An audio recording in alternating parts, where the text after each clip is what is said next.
Bonjour, bienvenue sur le plateau de TV Agri pour une émission dédiée aux pesticides. Réduire l'utilisation des pesticides est une des demandes les plus fortes de la société que le monde agricole ne peut plus ignorer et qu'il n'ignore pas. En témoigne une initiative lancée en juillet dernier par les organisations agricoles nommée le contrat de solution qui vise à réduire l'utilisation des pesticides, les risques des pesticides et leur impact. Depuis, la démarche a fait son chemin. Aujourd'hui, 43 organisations agricoles ont signé le contrat de solution. Qu'est-ce que le contrat de solution? Comment cela fonctionne? Est-ce que c'est vraiment la bonne solution pour réduire l'usage des pesticides? Pour en discuter avec nous, nous accueillons Éric Thirouin. Bonjour. Bonjour, Éric Thirouin, vous êtes le président du comité de pilotage du contrat de solution. Vous êtes agriculteur dans l'Eure-et-Loir, je crois, secrétaire adjoint de la FNSEA et vous venez d'être élu président de l'Association générale des producteurs de blé. Eugénia Pomaret, vous êtes directrice de l'Union des industries de la protection des plantes. Donc c'est ceux qui fabriquent et qui vendent les pesticides, mais aussi des solutions de biocontrôle, les outils d'aide à la décision. Vous avez été parmi les structures, les 20 premières structures qui ont signé le contrat de solution. Donc vous nous expliquerez pourquoi et voilà, pour quelles raisons. Tout à fait. Éric Thirouin, alors parlez-nous de ce contrat de solution. Qu'est-ce que c'est? Comment il fonctionne? Pourquoi vous l'avez lancé? Écoutez, je pense que ça fait des années qu'effectivement on a une pression extrêmement forte d'un point de vue de la société, de l'attente des consommateurs, relayée par les pouvoirs publics, nous demandant d'arrêter les produits phytosanitaires à coup d'interdiction sans se préoccuper de savoir s'il y a des alternatives. Ce qui fait qu'on se retrouve, nous agriculteurs, dans des impasses avec des consommateurs qui consomment des produits qui viennent de l'étranger parce qu'on ne peut plus les produire de façon rentable en France. Donc, on a répondu OK, banco, on est OK pour travailler à la réduction de l'usage des risques et des impacts des produits phytosanitaires, mais pas d'interdiction sans solution. Donc pour ce faire, ça veut dire qu'il faut qu'on se mobilise tous. Et c'est pour ça qu'on est 43 organisations agricoles qui sont regroupées pour essayer de trouver les solutions alternatives. Donc il y en a qui existent déjà, il y en a qui sont en train de sortir. Et puis surtout, ce qui nous intéresse, c'est voir là où il y a des impasses pour engager la recherche, pour trouver ces nouvelles solutions et pouvoir répondre sur l'ensemble des productions, l'ensemble des secteurs pour faire ça. Donc là, on a aujourd'hui répertorié 57 solutions à ce stade et on va continuer ce travail. Et l'autre travail, celui qui va être le défi de 2019, c'est de les décliner, les déployer dans les exploitations agricoles de façon à ce que, effectivement, ces alternatives rentables, efficaces et durables puissent être appliquées. Comment cela va fonctionner concrètement, ce contrat de solution, ces solutions? Comment ils vont être diffusés auprès des agriculteurs? Eh bien, je pense à des réseaux essentiels comme celui des réseaux des chambres d'agriculture, celui des coopératives, celui des négoces, mais aussi l'ensemble des instituts techniques. Enfin, voilà, chacun son réseau, y compris la formation, Vivea, FAFCA. Voilà, on est en train pour 2019 de déployer toutes ces solutions de façon à améliorer ou à réduire l'usage, les risques et les impacts dans les exploitations agricoles. C'est quelque chose qui prend du temps. Alors c'est vrai que le temps médiatique, le temps politique, c'est qu'un claquement de doigts, tout ça, ça doit être fait du jour au lendemain. Non, c'est quelque chose qui prend du temps. Nous, on le sait, agriculteurs, on a une récolte par an. On n'a pas, comme un boulanger, plusieurs fournées dans la journée. On n'en a qu'une par an. On a 40 récoltes durant notre vie. Eh bien, c'est quelque chose qui se déploie sûrement, mais ça prend un certain temps. Donc voilà, toute l'année 2019, on va décliner ça. Eugénia, l'UIPP, l'Union des industries de la protection des plantes, a signé ce contrat de solution. Pour quelles raisons et quel sera le rôle de l'UIPP dans cette initiative? Alors, nous avons signé dès le départ cette démarche parce que c'est une démarche qui fait du sens. Il y a du sens dans le temps long. Éric l'a expliqué. Depuis fort longtemps, les entreprises rassemblées au sein de l'UIPP, qui est le syndicat professionnel de ceux qui fournissent des solutions, comme vous avez expliqué, ces entreprises fournissent des solutions pour tout type d'agriculture, qu'on soit en agriculture conventionnelle, qu'on soit en agriculture bio, des circuits courts, des entreprises vouées à l'exportation. Et depuis fort longtemps, elles investissent sur les démarches de réduction effectivement des risques et des impacts. C'est le principal élément. Et donc le faire dans un cadre déjà qui répond aux besoins des agriculteurs. Première chose, on part dans la réflexion des agriculteurs qui effectivement se trouvaient de plus en plus confrontés à des impasses par des couperets d'interdiction ou par des mesures qui effectivement étaient incohérentes sur l'exploitation. Deuxièmement, le faire avec d'autres partenaires.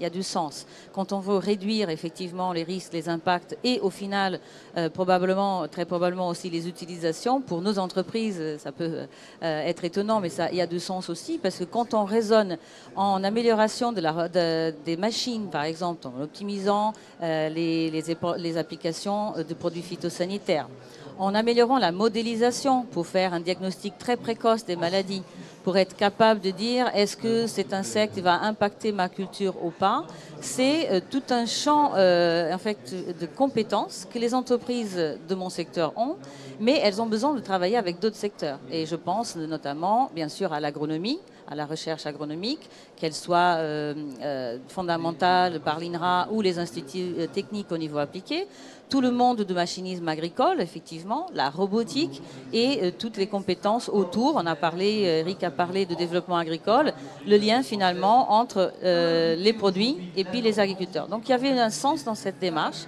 Elle s'inscrit aussi dans le temps et dans le raisonnement. Et je rajoute un dernier élément, c'est que très souvent on raisonne en silo. C'est-à-dire qu'on a une réponse pour le maïs, une réponse pour les prairies. Bon, au final, l'agriculteur, il a à gérer très souvent les problèmes sur son exploitation. Quand on parle de, par exemple, amélioration de la protection de la biodiversité, il ne va pas le faire que sur son champ de maïs ou sur sa prairie, il va le raisonner au niveau global. Donc, s'éloigner un petit peu en termes de dézoomer un petit peu, si on peut dire, et prendre de recul pour dire, au niveau de l'exploitation, on commence par quoi? L'enjeu, c'est la protection des plantes. Par quoi je commence? Quels sont les outils que je mets en place? Et nous, on pense modestement pouvoir apporter une pierre à l'édifice. Jean-Paul Hébrard. Oui, Éric Thérouin. Mardi 26 février, ici au Salon de l'Agriculture, le ministre de l'Agriculture est venu et a signé le préambule. Pourquoi que le préambule seulement? Et puis, est-ce que le ministère de l'Agriculture vous a toujours supporté, aidé, a été proactif dans les avancées ou au contraire, est-ce qu'ils ont mis des fois des bâtons dans les roues? Alors oui, effectivement, c'était lundi soir. Il y a eu cet engagement de l'État qui était un engagement qu'on attendait déjà depuis des mois. Cet été, ça avait été refusé et là, ça a été signé, acté. C'est un engagement de 7 pages avec des engagements des 43 partenaires et des engagements de l'État. Et pourquoi pour nous c'est important? Parce que jusqu'à maintenant, on avait un État qui était face à nous en disant « changez, changez ». Et moi, je suis convaincu que si on veut répondre à l'attente de la société, il faut qu'on y aille tous ensemble. Ça veut dire qu'il faut que l'État puisse accompagner les agriculteurs dans les investissements. Parce que quand on change de pratique, quand on veut acheter par exemple un matériel pour désherber mécaniquement ou les robots qui vont sortir dans quelques temps, eh bien il va falloir investir. Pour investir, il faut que l'État puisse accompagner au travers des budgets européens, des PCAE, au travers d'autres budgets nationaux, les régions de la même façon. L'ARF, on a des discussions très fortes avec elle pour qu'elle puisse accompagner ce changement. Il y a aussi une prise de risque. Voilà. Et puis il y a aussi l'aspect réglementaire. Il y a souvent des réglementations qu'il faut modifier, qu'il faut adapter pour pouvoir répondre à l'innovation et aux améliorations qu'on peut faire. Donc ça, c'était capital. On a aussi des réflexions de fond, c'est comment on fonctionne. Parce qu'une fois qu'on a, par exemple, un exemple tout simple, une fois qu'on a vu que dans un secteur, il y avait des manques, notamment en termes d'herbicides, par exemple, dans des secteurs très particuliers, a besoin de recherche supplémentaire, eh bien, il faut que l'État investisse plus. Donc, c'est le cas de l'INRA, c'est le cas de tout le secteur de la recherche d'État à nos côtés. Donc, ça, c'est des enjeux importants. Et donc, c'est ce qui a été signé par l'État et par le ministre lundi dernier. Il y avait déjà des actions des agriculteurs pour réduire l'usage des pesticides, notamment dans le cadre du plan Écophyto. Ça signifie que pour vous, le plan Écophyto n'est pas suffisant? Qu'est-ce que ça apporte de plus, le contrat de solution? Alors je pense qu'on a un vrai souci avec le plan Écophyto, c'est qu'on a un indicateur qui regarde comment les choses se font, qui est un indicateur qui, à chaque fois, on perd. Je prends l'exemple des néonicotinoïdes, ça a été supprimé dans la loi. C'est une catastrophe d'ailleurs pour un certain nombre de productions. Mais on sait très bien que comme le NODU, qui est un indicateur un peu compliqué, le nombre de doses utilisées, n'intégrait pas les traitements de semences, on va remplacer le traitement de semences néonicotinoïdes par un traitement aérien. Résultat, cet indicateur va passer de 0, puisqu'il ne regardait pas les traitements de semences, à 1 ou 2 traitements. Donc on va avoir une augmentation de 100 à 200%. C'est un peu technique ce que je vais vous dire, mais depuis des années, on a un ODU qui à chaque fois augmente. Et donc à chaque fois, on nous dit « mais vous faites rien, mais vous faites rien ». Donc ce qui est important, c'est qu'on puisse avoir un certain nombre d'indicateurs réels qui mesurent tous les progrès qui sont faits. Parce que oui, depuis le Grenelle de l'environnement qui date maintenant d'un paquet d'années, les efforts ont été énormes, les évolutions ont été énormes. On est passé de 1000 molécules à 400.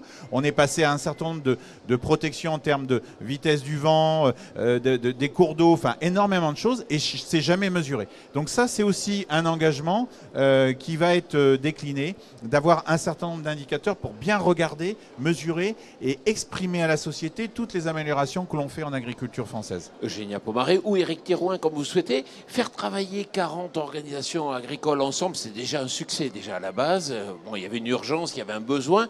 Est-ce que cette méthode vous a été peut-être demandée pour d'autres secteurs, d'autres évolutions? Je ne sais pas, le bien-être animal, peut-être à l'étranger, des organisations qui sont venues vous voir en disant comment vous faites? Oui, on a eu beaucoup d'interrogations effectivement des autres secteurs et d'autres pays étrangers.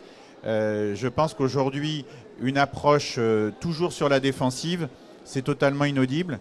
Il faut pouvoir défendre ce qui mérite de l'être, mais il faut être aussi proactif, être capable de proposer des choses constructives pour aller de l'avant.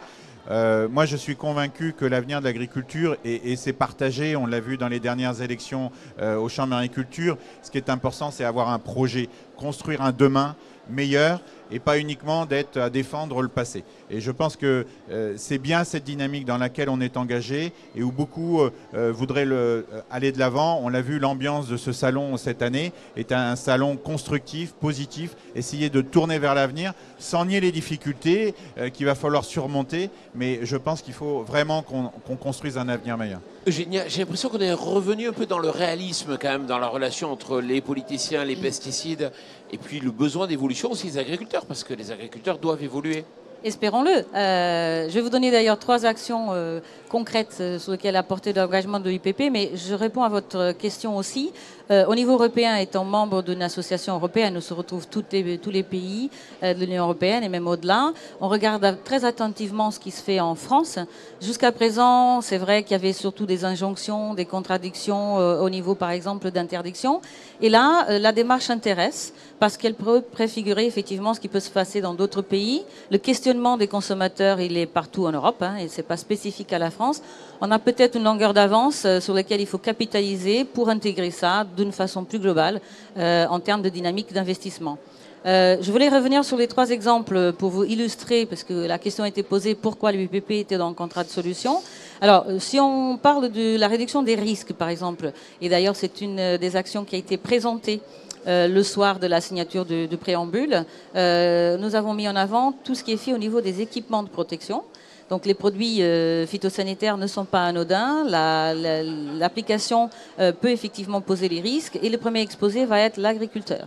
Donc il y a tout un tas de solutions aujourd'hui très fiables et faciles à utiliser, à porter. Ce sont des équipements et nous avons lancé effectivement cette campagne qui a pris justement un rayonnement important dans le cadre de contrat de solution, qui, à mon avis, va être beaucoup plus simple à expliquer qu'en dehors. Le deuxième élément que je voulais mettre en avant, exemple, les outils d'aide à la décision. C'est quoi? Comme en diagnostic de médecine humaine, on va être capable d'intervenir aujourd'hui avec des outils au champ, de passer effectivement, y compris son smartphone, sur une culture et d'être capable de déceler à quel stade est l'avancement de la maladie ou bien cibler quel est le ravageur. Ça va conduire forcément à une réduction des utilisations par la réduction des traitements. Parce que l'agriculteur peut se dire, là, il y a un risque que je peux maîtriser par d'autres outils que des solutions. Et puis le troisième élément, plus sur les impacts, on va développer un outil que l'agriculteur peut utiliser sur l'exploitation pour bien analyser les risques par rapport à, par exemple, quand il a fini son traitement. Il revient à la ferme. Quelles sont les bonnes pratiques qu'il doit conduire pour éviter tout impact sur l'eau? Où va-t-il nettoyer son pulvérisateur? Comment il va collecter les eaux donc usées? Et donc tous ces éléments, des petits rappels de recommandations pratiques, d'une façon peut-être didactique pour l'agriculteur, qui vont forcément si ça prend en masse, conduire à la réduction des impacts sur les exploitations. Bon, alors on pourrait échanger longtemps sur ce sujet. Malheureusement, on est déjà arrivé au terme de cette émission. Eugénia Pomaré, merci beaucoup. Éric Théroin, merci d'être venu ici sur le plateau. Merci Stéphanie. Merci. Puis merci à vous.